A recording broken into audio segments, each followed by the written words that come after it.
নির্বাচন, গণতন্ত্র সহ সব ধরনের কাজে ডক্টর মোহাম্মদ ইউনূসের নেতৃত্বাধীন অন্তর্বর্তীকালীন সরকারকে যুক্তরাষ্ট্রের পূর্ণ সমর্থনের কথা জানিয়েছেন মার্কিন প্রেসিডেন্ট জো বাইডেন। নিউ ইয়র্কে জাতিসংঘ সাধারণ পরিষদের অধিবেশনের ফাঁকে দুই নেতার দ্বিপক্ষীয় বৈঠক হয়।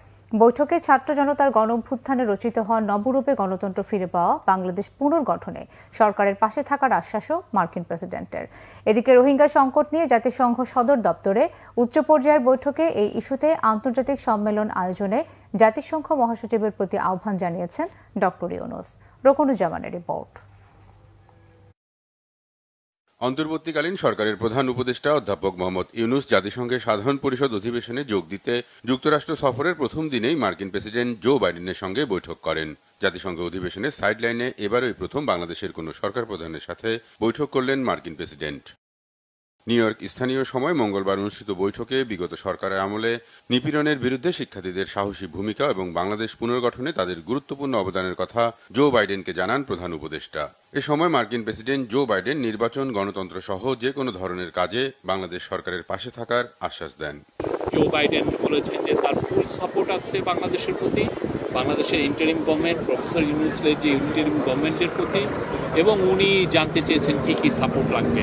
বৈঠকে প্রধান উপদেষ্টা জুলাই বিপ্লব চলাকালীন এবং এর পরে বাংলাদেশি শিক্ষার্থীদের আঁকা ছবির অ্যালবাম মার্কিন প্রেসিডেন্টকে উপহার দেন। এ সময় যুক্তরাষ্ট্রের স্থানীয় সময় সকাল ৮টায় জাতিসংঘের সাধারণ পরিষদের ৭৯তম অধিবেশনে যোগ দেয়া বিশ্ব নেতাদের স্বাগত জানিয়ে সংবর্ধনার আয়োজন করেন সংস্থাটির মহাসচিব আন্তোনিও গুতেরেস। জাতিসংঘ সদর দপ্তরের উত্তর প্রতিনিধি লাউঞ্জে এই সংবর্ধনায় যোগ দেন ডক্টর মোহাম্মদ ইউনূস। এরপর কানাডার প্রধানমন্ত্রী জাস্টিন ট্রুডোর সাথেও সাইডলাইন বৈঠক করেন প্রধান উপদেষ্টা।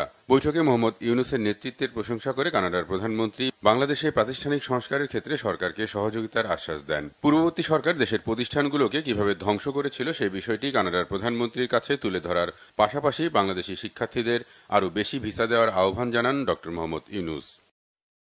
ইতালির প্রধানমন্ত্রী জর্জিয়া মেলোনি, পাকিস্তানের প্রধানমন্ত্রী শাহবাজ শরীফ, IMF এর ব্যবস্থাপনা পরিচালকের সাথেও বৈঠক করেন প্রধান উপদেষ্টা।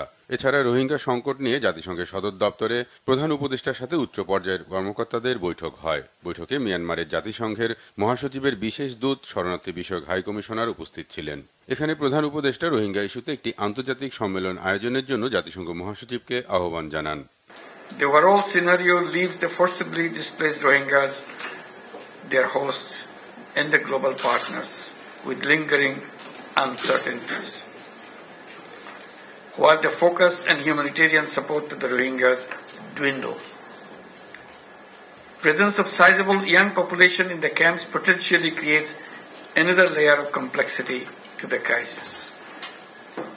Excellencies, we are concerned over the deteriorating security situation and instability in the bordering region, including sporadic group fighting and criminal activities.